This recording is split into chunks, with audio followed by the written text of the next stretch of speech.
सीता का निर्वासन, विलाप 97वां पर्व कथा। अथानंतर किसी तरह एक वस्तु में चिंता को स्थिर कर श्रीराम ने लक्ष्मण को बुलाने के लिए द्वारपाल को आज्ञा दी। कार्यों के देखने में जिनका मन लग रहा था, ऐसे लक्ष्मण द्वारपाल के वचन सुन हड़बड़ाहट के साथ चंचल घोड़े पर सवार हो श्रीराम के निकट पहुँचे और हाथ जोड़ नमस्कार कर उनके चरणों में दृष्टि लगाए हुए मनोहर पृथ्वी पर बैठ गए। जिनका शरीर विनय से नम्रीभूत था तथा जो परम आज्ञाकारी थे, ऐसे लक्ष्मण को स्वयं उठाकर राम ने अर्धासन पर बैठाया। जिनमें शत्रुघ्न प्रधान था, ऐसे विराधित आदि राजा भी आज्ञा लेकर भीतर प्रविष्ट हुए और सब यथायोग्य स्थानों पर बैठ गए।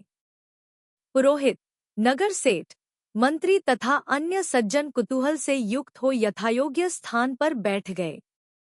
तदनंतर क्षण भर ठहर कर राम ने यथाक्रम से लक्ष्मण के लिए अपवाद उत्पन्न होने का समाचार सुनाया।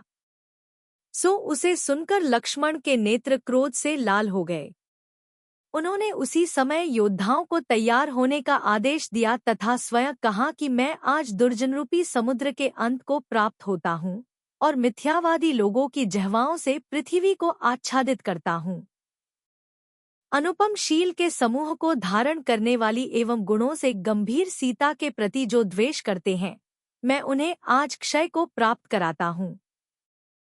तदनंतर जो क्रोध के वशीभूत हो दुर्दशनीय अवस्था को प्राप्त हुए थे तथा जिन्होंने सभा को क्षोभ युक्त कर दिया था, ऐसे लक्ष्मण को राम ने इन वचनों से शांत किया कि हे सौम्य, यह समुद्रांत पृथ्वी भगवान ऋषभदेव तथा भरत चक्रवर्ती जैसे उत्तमोत्तम पुरुषों के द्वारा चिरकाल से पालित है। अर्क कीर्ति आदि राजा इक्ष्वाकुवंश के तिलक थे। जिस प्रकार कोई चंद्रमा की पीठ नहीं देख सकता, उसी प्रकार इनकी पीठ भी युद्ध में शत्रु नहीं देख सके थे। चांदनी रूपी पटके समान सुशोभित उनके यश के समूह से ये तीनों लोक निरंतर सुशोभित है। निष्प्रयोजन प्राणों को धारण करता हुआ मैं पापी एवं भंगुर स्नेह के लिए उस कुल को मलिन कैसे कर दूं?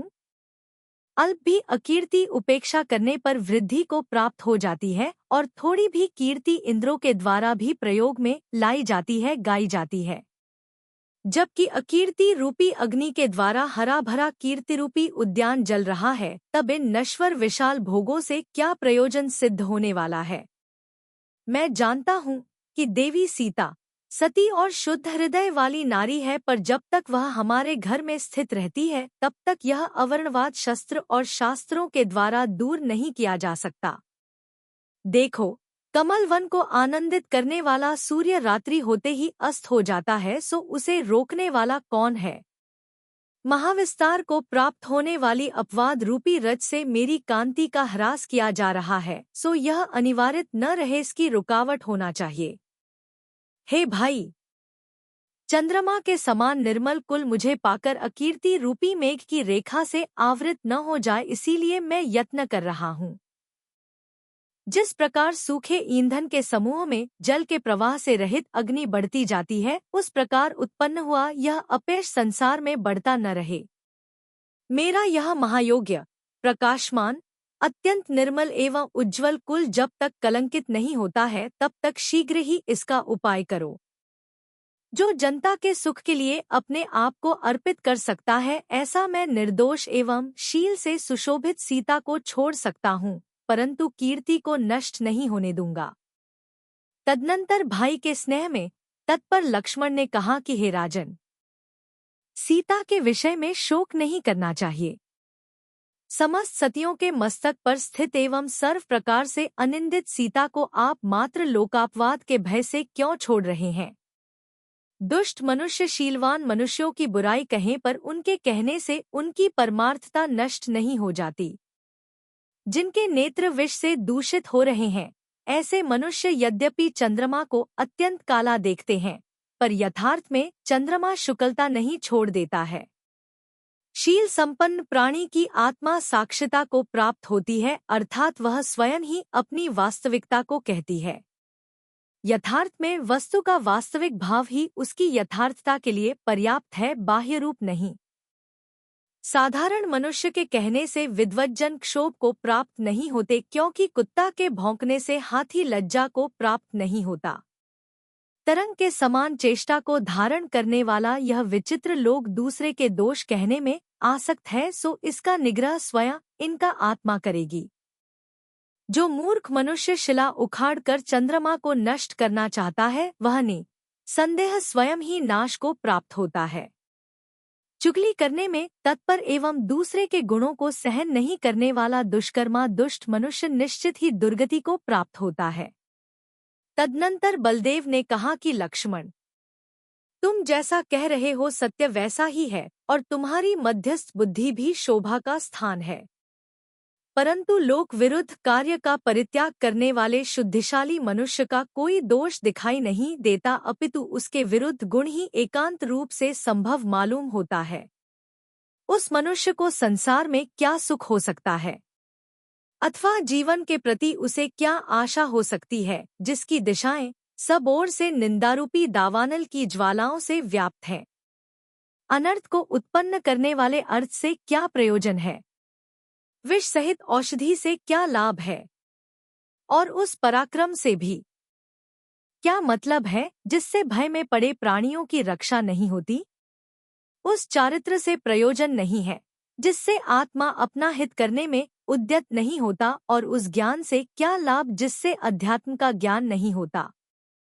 उस मनुष्य का जन्म अच्छा नहीं कहा जा सकता जिसकी कीर्ति रूपी उत्तम वधु को अपयश रूपी बलवान हर ले जाता है।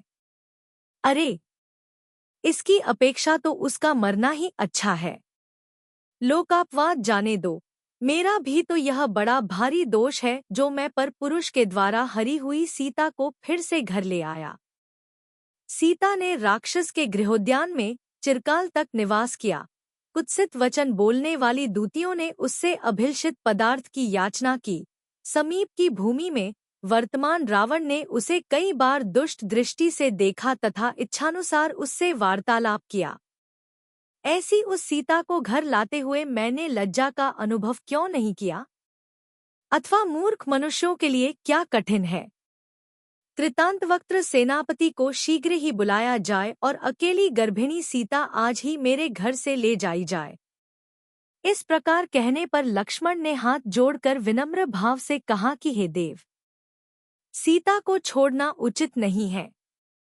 जिसके चरण कमल अत्यंत कोमल है, जो कृशांगी है, भोली है और सुखपूर्वक जिसका लालन पालन हुआ है, ऐसी अकेली सीता उपद्रवपूर्ण मार्ग से कहाँ जाएगी? जो गर्भ के भार से आक्रांत है, ऐसी सीता तुम्हारे द्वारा त्यक्त होने पर अत्यंत खेद को प्राप्त होती हुई किसकी शरण में जाएगी? रावण ने सीता को देखा, यह कोई अपराध नहीं है, क्योंकि दूसरे के द्वारा देखे हुए वली पुष्प आदि को क्या भक्तजन जिनेंद्रदेव के लिए अर्पित नहीं करते? अर्थात करते हैं, आता दूसरे के देखने में क्या दोष है? हे नाथ, हे वीर, प्रसन्न हो कि जो निर्दोष है, जिसने कभी सूर्य भी नहीं देखा है, जो अत्यंत कोमल है, तथा आपके लिए जिसने अपना हृदय अर्पित कर दिया है, ऐसी सीता को मत छोड़ो। तदनंतर जिनका विद्वेष अत्यंत दृढ़ हो गया था, जो क्रोध के भार को प्राप्त थे और जिनका मुख अप्रसन्न था, ऐसे राम ने छोटे भाई लक्ष्मण से कहा कि हे लक्ष्मीधर, अब तुम्हें इसके आगे कुछ भी नहीं कहना चाहिए। मैंने जो निश्चय कर लिया है वह अवश्य किया जाएगा, चाहे उचित हो चाहे अनुचित। निर्जन वन में सीता अकेली छोड़ी जाएगी। वहां वह अपने कर्म से जीवित रहे अथवा मरे। दोष की वृद्धि करने वाली सीता भी मेरे इस देश में अथवा किसी उत्तम संबंधी के नगर में अथवा किसी घर में क्षण भर के लिए निवास न करे। अथानंतर जो 4 घोड़ों वाले रथ पर सवार होकर जा रहा था, सेना से घिरा था, वंदीजन, जय, नंद आदि शब्दों के द्वारा जिसकी पूजा कर रहे थे, जिसके सिर पर सफेद छत्र लगा हुआ था, जो धनुष को धारण कर रहा था तथा कवच और कुंडलों से युक्त था, ऐसा कृतांतवक्त्र सेनापति स्वामी के समीप चला। उसे उस प्रकार आता देख जिनके चित्त तर्क वितर्क में लग रहे थे, ऐसी नगर की स्त्रियों में अनेक प्रकार की चर्चा होने लगी। यह क्या है? यह किस कारण उतावला दिखाई देता है? किसके प्रति यह कुपित है? आज किसका क्या होने वाला है? हे मात, जो शस्त्रों के अंधकार के मध्य में स्थित है तथा जो ग्रीष्म ऋतु के सूर्य के समान तेज से युक्त है, ऐसा यह कृतांतवक्त्र यमराज के समान भयंकर है। इत्यादि कथा में आसक्त नगर की स्त्रियां जिसे देख रही थी, ऐसा सेनापति श्रीराम के समीप आया। तदनंतर उसने पृथ्वी का स्पर्श करने वाले शिर से स्वामी को प्रणाम कर हाथ जोड़ते हुए यह कहा कि हे देव, मुझे आज्ञा दीजिए। राम ने कहा कि जाओ, सीता को शीघ्र ही छोड़ आओ। उसने जिन मंदिरों के दर्शन करने का दोहला प्रकट किया था, इसलिए मार्ग में जो जिन मंदिर मिले उनके दर्शन कराते जाना। तीर्थंकरों की निर्वाण भूमि संवेदाचल पर निर्मित एवं आशाओं के पूर्ण करने में निपुण जो प्रतिमाओं के समूह हैं, उनके भी उसे दर्शन कराते जाना। इस प्रकार दर्शन कराने के बाद इसे सिंहनाद नाम की निर्जन अटवी में ले जाकर तथा वहां ठहरा कर, हे सौम्य, तुम शीघ्र ही वापस आ जाओ। तदनंतर बिना किसी तर्क वितर्क के जो आज्ञा, यह कहकर सेनापति सीता के पास गया और इस प्रकार बोला कि हे देवी, उठो, रथ पर सवार हो, इच्छित कार्य कर जिन मंदिरों के दर्शन करो और इच्छानुकूल फल का अभ्युदय प्राप्त करो। इस प्रकार सेनापति, जिसे मधुर शब्दों द्वारा प्रसन्न कर रहा था तथा जिसका हृदय अत्यंत हर्षित हो रहा था, ऐसी सीता रथ के समीप आई। रथ के समीप आकर उसने कहा कि सदा चतुर्विद संघ की जय हो तथा उत्तम आचार के पालन करने में एकनिष्ठ जिनभक्त रामचंद्र भी सदा जयवंत रहें। यदि हमसे प्रमादवश कोई असुंदर चेष्टा हो गई है तो जिनालय में निवास करने वाले देव मेरे उस समस्त अपराध को क्षमा करें। अत्यंत उत्सुक हृदय को धारण करने वाली सीता ने पति में लगे हुए हृदय से समस्त सखीजनों को यह कहकर लौटा दिया कि हे उत्तम सखियों, तुम लोग सुख से रहो। मैं जिनालयों को नमस्कार कर अभी आती हूँ। अधिक उत्कंठा करना योग्य है। इस प्रकार सीता के कहने से तथा पति का आदेश नहीं होने से सुंदर भाषण करने वाली अन्य स्त्रियों ने उसके साथ जाने को इच्छा नहीं की थी। तदनंतर परम प्रमोद को प्राप्त प्रसन्नमुखी सीता सिद्धों की नमस्कार कर उज्ज्वल रथ पर आरूढ़ हो गई। रत्न तथा सुवर्ण निर्मित रथ पर आरूढ़ हुई सीता उस समय इस तरह सुशोभित हो रही थी जिस तरह की विमान पर आरूढ़ हुई रत्नमाला से अलंकृत देवांगना सुशोभित होती है। कृतांतवक्त्र सेनापति के द्वारा प्रेरित उत्तम घोड़ों से जुता हुआ वह रथ भरत चक्रवर्ती के द्वारा छोड़े हुए बाण के समान बड़े वेग से जा रहा था। उस समय सूखे वृक्ष पर अत्यंत व्याकुल कौआ पंख तथा मस्तक को बार बार कपाता हुआ विरस शब्द कर रहा था, जो महाशोक से संतप्त थी, जिसने अपने बाल कंपित कर छोड़ दिए थे तथा जो विलाप कर रही थी, ऐसी एक स्त्री सामने आकर रोने लगी। यद्यपि सीता इन सब अशकुनों को देख रही थी, तथापि जिनेंद्र भगवान में आसक्त चित्त होने के कारण वह दृढ़ निश्चय के साथ आगे चली जा रही थी। पर्वतों के शिखर, गड्ढे, गुफाएं और वन, इन सब से ऊंची नीची भूमि को उल्लंघन कर वह रथ निमेष मात्र में एक योजन आगे बढ़ जाता था, जिसमें गरुड़ के समान वेगशाली घोड़े जुते थे, जो सफेद पताकाओं से सुशोभित तथा जो कांति में सूर्य के रथ के समान था। ऐसा वह रथ बिना किसी रोकटोक के आगे बढ़ता जाता था, जिस पर रामरूपी इंद्र की प्रिया इंद्राणी आरूढ़ थी, जिसका वेग मनोरथ के समान तीव्र था और जिसके घोड़े कृतांतवक्त्र रूपी मातली के द्वारा प्रेरित थे। ऐसा वह रथ अत्यधिक शोभित हो रहा था। वहां जो तकिया के सहारे उत्तम आसन से बैठी थी, ऐसी सीता नाना प्रकार की भूमि को इस प्रकार देखती हुई जा रही थी। वह कहीं गांव में, कहीं नगर में और कहीं जंगल में कमल आदि के फूलों से अत्यंत मनोहर तालाबों को बड़ी उत्सुकता से देखती जाती थी। वह कहीं वृक्षों की उस विशाल झुरमुट को देखती जाती थी, जहां मेघरूपी पट से आच्छादित आकाश वाली रात्रि के समान सघन अंधकार था और जिसका पृथकना बड़ी कठिनाई से दिखाई पड़ता था। कहीं जिसके फल फूल और पत्ते गिर गए थे, जो कृष थी जिसकी जड़ें विरली विरली थी, तथा जो छाया पक्ष में कांति से रहित थी, ऐसी कुलीन विधवा के समान अटवी को देखती जाती थी। उसने देखा कि कहीं आम्रवृक्ष से लिपटी सुंदर माधवी लता चपल वेश्या के समान निकटवर्ती अशोक वृक्ष पर अभिलाषा कर रही है।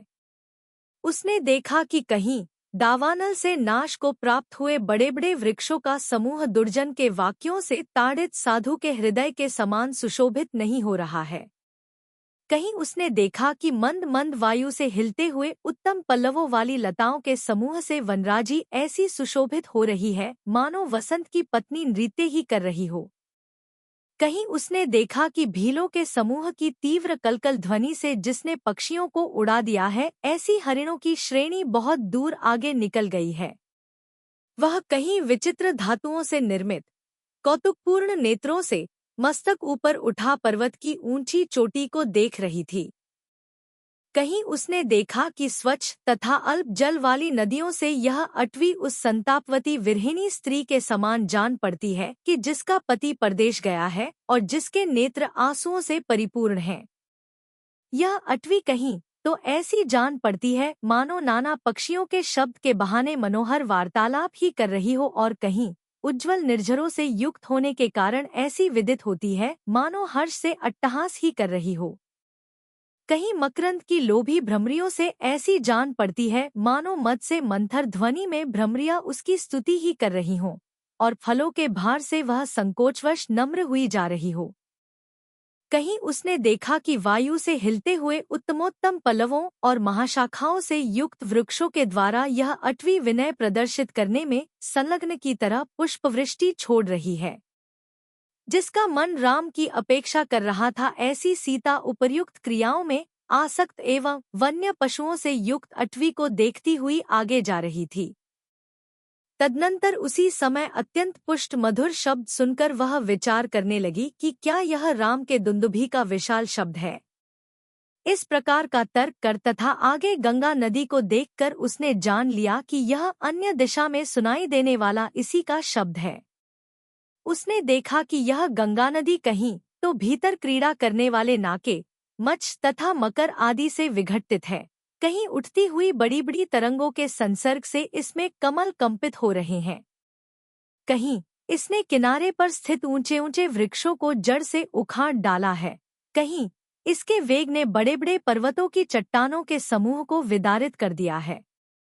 यह समुद्र की गोद में फैली है, राजा सगर के पुत्रों द्वारा निर्मित है, रसातल तक गहरी है, सफेद पुलिनों से शोभित है, फेन के समूह से सहित बड़ी बड़ी भंवरों से भयंकर है, और समीप में स्थित पक्षियों के समूह से सुशोभित है। पवन के समान वेगशाली वे घोड़े उस गंगा नदी को उस तरह पार कर गए जिस तरह की साधु सम्यक दर्शन के सार पूर्ण योग से संसार को पार कर जाते हैं। तदनंतर कृतांतवक्त्र सेनापति यद्यपि मेरु के समान सदा निश्चल चित्त रहता था, तथापि उस समय वह दया सहित होता हुआ परम विषाद को प्राप्त हो गया। कुछ भी कहने के लिए जिसकी आत्मा अशक्त थी, जो महादुख से ताड़ित हो रहा था तथा जिसके बलात् आंसू निकल रहे थे, ऐसा कृतांतवक्त्र अपने आप पर नियंत्रण करने तथा खड़े होने के लिए असमर्थ हो गया। तदनंतर जिसका समस्त शरीर ढीला पड़ गया था और जिसकी कांति नष्ट हो गई थी, ऐसा सेनापति रथ खड़ा कर और मस्तक पर दोनों हाथ रखकर जोर जोर से रुदन करने लगा। तत्पश्चात जिसका हृदय टूट रहा था, ऐसी सती सीता ने कहा कि हे कृतांतवक्त्र, तू अत्यंत दुखी मनुष्य के समान इस तरह क्यों रो रहा है? तू इस अत्यधिक हर्ष के अवसर में मुझे भी विषाद युक्त कर रहा है। बता तो सही कि तू इस निर्जन महावन में क्यों रो रहा है? स्वामी का आदेश पालन करना चाहिए अथवा अपने नियोग के अनुसार यथार्थ बात अवश्य कहना चाहिए। इन दो कारणों से जिस किसी तरह रोना रोककर उसने यथार्थ बात का निरूपण किया। उसने कहा कि हे शुभे, विष, अग्नि अथवा शस्त्र के समान दुर्जनों का कथन सुनकर जो अपकीर्ति से अत्यधिक भयभीत हो गए थे, ऐसे श्रीराम ने दुहक से छूटने योग्य स्नेह छोड़कर दोहलों के बहाने, हे देवी, तुम्हें उस तरह छोड़ दिया है जिस तरह की मुनि रति को छोड़ देते हैं। हे स्वामिनी, यद्यपि ऐसा कोई प्रकार नहीं रहा जिससे कि लक्ष्मण ने आपके विषय में उन्हें समझाया नहीं हो, तथापि उन्होंने अपनी हठ नहीं छोड़ी। जिस प्रकार धर्म के संबंध से रहित जीव की सुख स्थिति को कहीं शरण नहीं प्राप्त होता, उसी प्रकार उन स्वामी के निःस्नेह होने पर आपके लिए कहीं कोई शरण नहीं जान पड़ता। हे देवी, तेरे लिए न माता शरण है, न भाई शरण है, और न कुटुंबीजनों का समूह ही शरण है।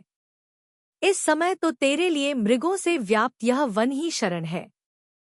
तदनंतर सीता उसके वचन सुन हृदय में वज्र से ताड़ित के समान अत्यधिक दुहक से व्याप्त होती हुई मोह को प्राप्त हो गई। बड़ी कठिनाई से चेतना प्राप्त कर उसने लड़खड़ाते अक्षरों वाली वाणी में कहा कि कुछ पूछने के लिए मुझे एक बार स्वामी के दर्शन करा दो। इसके उत्तर में कृतांतवक्त्र ने कहा कि हे देवी, इस समय तो वह नगरी बहुत दूर रह गई है, अतः अत्यधिक कठोर आज्ञा देने वाले स्वामीराम को किस प्रकार देख सकती हो।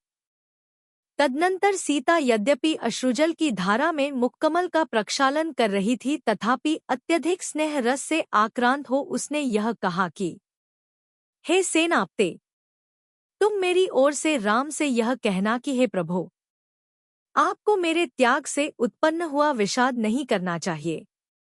हे महापुरुष, परम धैर्य का अवलंबन कर सदा पिता के समान न्याय वत्सल हो प्रजा की अच्छी तरह रक्षा करना, क्योंकि जिस प्रकार प्रजा पूर्ण कलाओं को प्राप्त करने वाले शरद ऋतु के चंद्रमा की सदा इच्छा करती है, उसे चाहती है, उसी प्रकार कलाओं के पार को प्राप्त करने वाले एवं आह्लाद के कारणभूत राजा की प्रजा सदा इच्छा करती है, उसे चाहती है।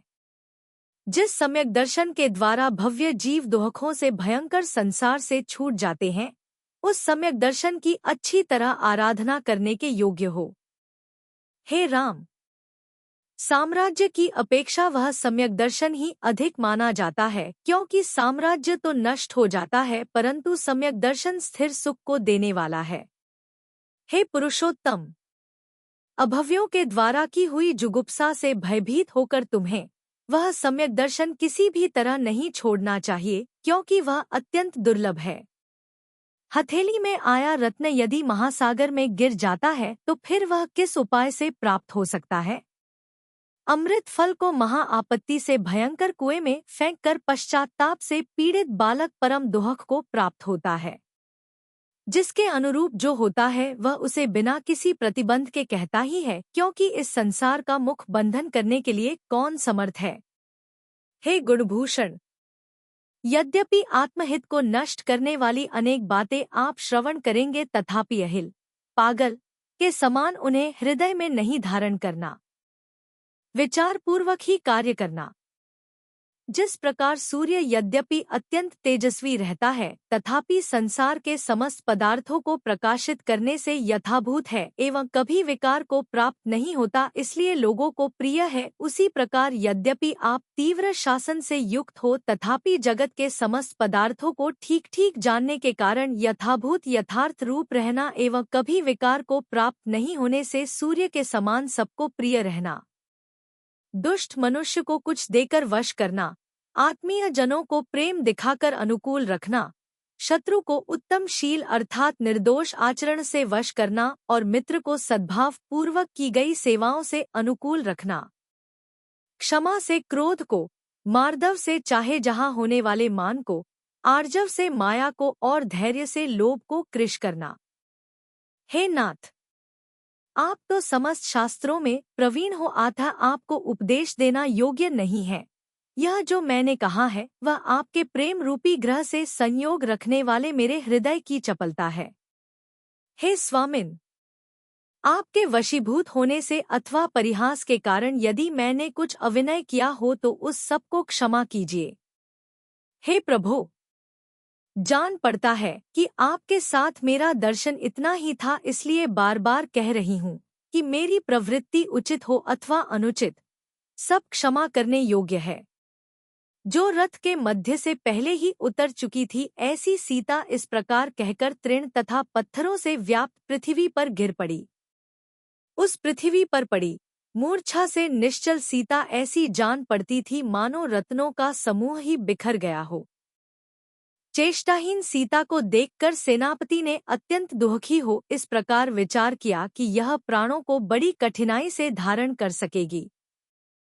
हिंसक जीवों के समूह से भरे हुए इस महाभयंकर वन में धीरवीर मनुष्य भी जीवित रहने की आशा नहीं रख सकता। इस विकट वन में इस मृगनयनी को छोड़कर मैं वह स्थान नहीं देखता जहां मुझे शांति प्राप्त हो सकेगी। इस ओर अत्यंत भयंकर निर्दयता है और उस ओर स्वामी की सुदृढ़ आज्ञा है। अहो, मैं पापी दुहख रूपी महाआवर्त के बीच आ पड़ा हूँ, जिसमें इच्छा के विरुद्ध चाहे जो करना पड़ता है। आत्मा परतंत्र हो जाती है और क्षुद्र मनुष्य ही जिसकी सेवा करते हैं। ऐसी लोकनिंद्य दास वृत्ति को धिक्कार है, जो यंत्र की चेष्टाओं के समान है तथा जिसकी आत्मा निरंतर दुहक ही उठाती है। ऐसे सेवक के जीवन की अपेक्षा कुक्कुर का जीवन बहुत अच्छा है।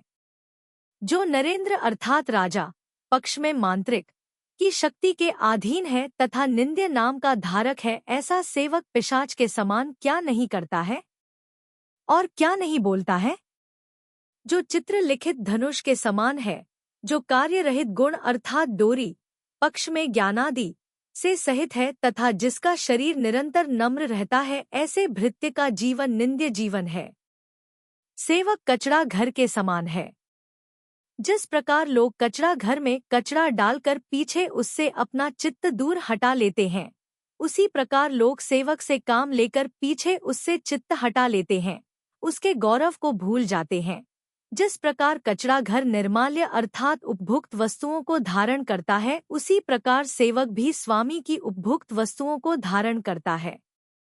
इस प्रकार सेवक नाम को धारण करने वाले मनुष्य के जीवित रहने को बार बार धिक्कार है। जो अपने गौरव को पीछे कर देता है तथा पानी प्राप्त करने के लिए भी जिसे झुकना पड़ता है, इस प्रकार तुला यंत्र की तुल्यता को धारण करने वाले भृत्य का जीवित रहना धिक्कार पूर्ण है। जो उन्नति, लज्जा, दीप्ति और स्वयं निज की इच्छा से रहित है तथा जिसका स्वरूप मिट्टी के पुतले के समान क्रियाहीन है, ऐसे सेवक का जीवन किसी को प्राप्त न हो। जो विमान अर्थात व्योमयान पक्ष में मान रहित होकर भी गति से रहित है तथा जो गुरुता के साथ साथ निरंतर नीचे जाता है, ऐसे भृत्य के जीवन को धिक्कार है। जो स्वयं शक्ति से रहित है, अपना मांस भी बेचता है, सदा मत से शून्य है और परतंत्र है, ऐसे भृत्य के जीवन को धिक्कार है। जिसके उदय में भृत्यता करनी पड़ती है, ऐसे कर्म से मैं विवश हो रहा हूँ, इसीलिए तो इस दारुण अवसर के समय भी इस भृत्यता को नहीं छोड़ रहा हूँ। इस प्रकार विचार कर धर्म बुद्धि के समान सीता को छोड़कर सेनापति लज्जित होता हुआ अयोध्या के सम्मुख चला गया। तदनंतर इधर जिसे चेतना प्राप्त हुई थी, ऐसी सीता अत्यंत दुखी होती हुई यूथ से बिछुड़ी हरिणी के समान रोदन करने लगी। करुण रोदन करने वाली सीता के दुहक से दुखी होकर वृक्षों के समूह ने भी मानो पुष्प छोड़ने के बहाने ही रोदन किया था। तदनंतर महाशोक से वशीभूत सीता स्वभाव सुंदर स्वर से विलाप करने लगी। वह कहने लगी कि हे कमललोचन, हा पद्मा, हा नरोत्तम, हा प्रभो, हा देव, उत्तर देव, मुझे सांत्वना करो। आप निरंतर उत्तम चेष्टा के धारक हैं, सद्गुणों से सहित हैं, सहृदय हैं और महापुरुषता से युक्त हैं। मेरे त्याग में आपका लेश मात्र भी दोष नहीं है। मैंने पूर्व भव में जो स्वयं कर्म किया था, उसी का यह फल प्राप्त हुआ है, अतः यह बहुत भारी दुख मुझे अवश्य भोगना चाहिए। जब मेरा अपना किया कर्म उदय में आ रहा है, तब पति, पुत्र, पिता, नारायण अथवा अन्य परिवार के लोग क्या कर सकते हैं। निश्चित ही मैंने पूर्व भव में पाप का उपार्जन किया होगा, इसीलिए तो मैं अभागिनी निर्जन वन में परम दुख को प्राप्त हुई हूँ। निश्चित ही मैंने गोष्ठियों में किसी का मिथ्या दोष कहा होगा, जिसके उदय से मुझे यह ऐसा संकट प्राप्त हुआ है। निश्चित ही मैंने अन्य जन्म में गुरु के समक्ष व्रत लेकर भग्न किया होगा, जिसका यह ऐसा फल प्राप्त हुआ है। अथवा अन्य भव में मैंने विष फल के समान कठोर वचनों से किसी का तिरस्कार किया होगा, इसीलिए मुझे ऐसा दुख प्राप्त हुआ है। जान पड़ता है कि मैंने अन्य जन्म में कमलवन में स्थित चकवाचकवी के युगल को अलग किया होगा, इसीलिए तो मैं भरता से रहित हुई हूँ। अथवा जो कमल आदि से विभूषित सरोवर में निवास करता था, जो उत्तम पुरुषों की गमन संबंधी लीला में विलंब उत्पन्न करने वाला था, जो अपने कलकूजन और सौंदर्य में स्त्रियों की उपमा प्राप्त करता था, जो लक्ष्मण के महल के समान उत्तम कांति से युक्त था और जिसके मुख तथा चरण कमल के समान लाल थे, ऐसे हंसहंसियों के युगल को मैंने पूर्वभव में अपनी कुचेष्टा से जुदा जुदा किया होगा, इसीलिए तो मैं अभागिनी इस घोर निष्कासन को प्राप्त हुई हूँ, घर से अलग की गई हूँ। अथवा गुंजा फल के अर्ध भाग के समान जिसके नेत्र थे, परस्पर एक दूसरे के लिए जिसने अपना हृदय सौंप रखा था, जो काला गुरु चंदन से उत्पन्न हुए सघन धूम के समान धूसर वर्ण था, जो सुख से क्रीड़ा कर रहा था और कंठ में मनोहर अव्यक्त शब्द विद्यमान था, ऐसे कबूतर बूतरियों के युगल को मैंने पाप पूर्ण चित्त से जुदा किया होगा। अथवा अनुचित स्थान में उसे रखा होगा, अथवा बांधा होगा, अथवा मारा होगा, अथवा सम्मान लालन पालन आदि से रहित किया होगा, इसीलिए मैं ऐसे दुहक को प्राप्त हुई हूँ। अथवा जब सब वृक्ष फूलों से युक्त हो जाते हैं, ऐसे रमणीय वसंत के समय कोकिल और कोकिलाओं के युगल को मैंने पृथक पृथक किया होगा, जिसका यह ऐसा फल प्राप्त हुआ है। अथवा मैंने क्षमा के धारक, सदाचार के पालक, इंद्रियों को जीतने वाले तथा विद्वानों के द्वारा वंदनीय मुनियों की निंदा की होगी, जिसके फलस्वरूप इस महादुख को प्राप्त हुई हूँ। आज्ञा मिलते ही हर्षित होने वाले उत्तम भृत्यों के समूह जिसकी सदा सेवा करते थे, ऐसी जो मैं पहले स्वर्ग तुल्य घर में रहती थी, वह मैं इस समय बंधुजन से रहित इस सघन वन में कैसे रहूंगी। मेरे पुण्य का समूह क्षय हो गया है, मैं दुहकों के सागर में डूब रही हूँ तथा मैं अत्यंत पापिनी हूँ।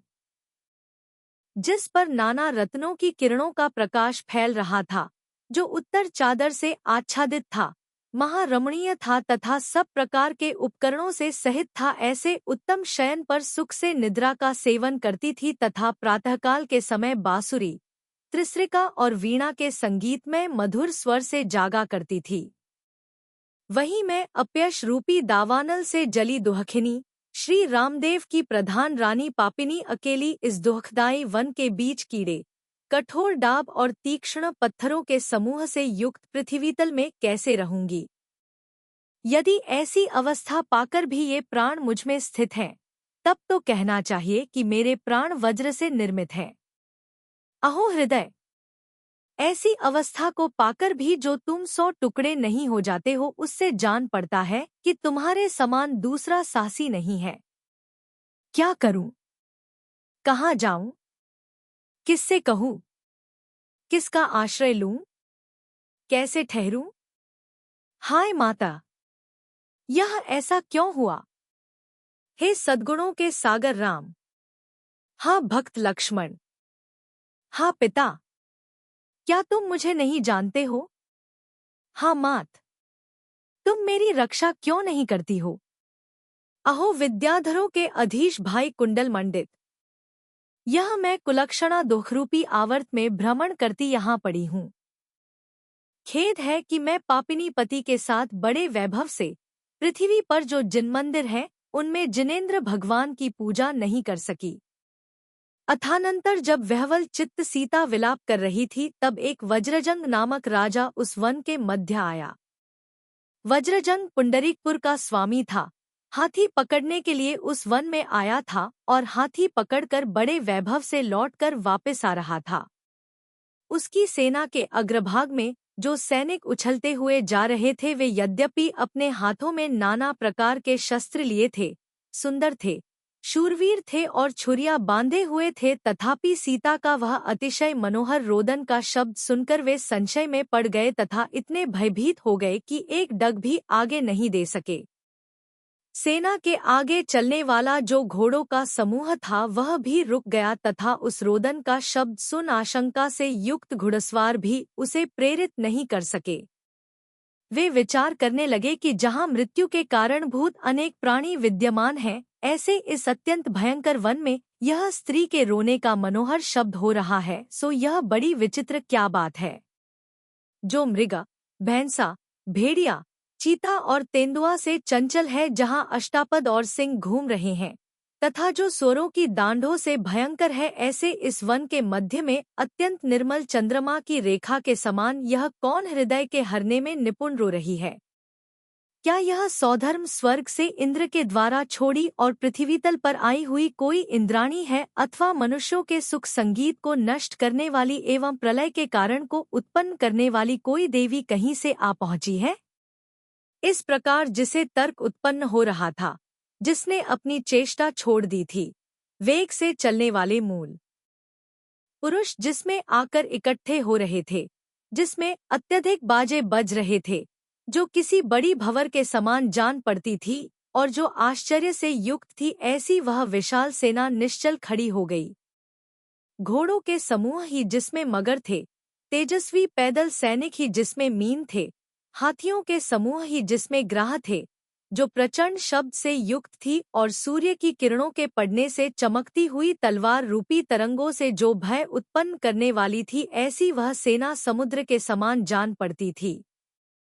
इस प्रकार आर्ष नाम से प्रसिद्ध रविशेणाचार्य द्वारा विरचित श्री पद्मपुराण में सीता के निर्वासन, विलाप और वज्रजंग के आगमन का वर्णन करने वाला 97वां पर्व समाप्त हुआ।